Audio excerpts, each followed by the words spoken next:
आज मेरे पास एक पेशेंट आए और मेरे बहुत पुराने पेशेंट हैं। उनके 2 बार हम फैट ग्राफ्टिंग कर चुके हैं। उनका हमने रिव्यू भी दिखाया हुआ है अपने उसमें। He is very happy. Guwahati से आते हैं हमारे पास, फिलर्स भी कर चुके हैं, अभी दोबारा फिलर्स कराने आए हैं। तो हमारे बहुत पुराने पेशेंट हैं।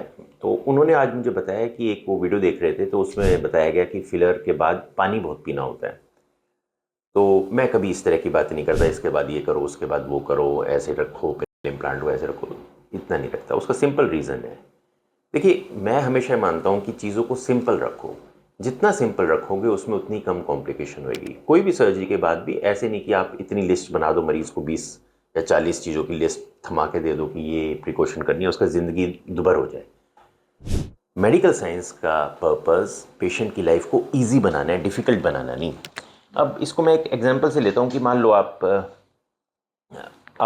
भगवान में मानते हैं, तो आप भगवान को सीधा हाथ जोड़ के पूजा कर सकते हैं, भगवान मान जाएंगे आपकी बात।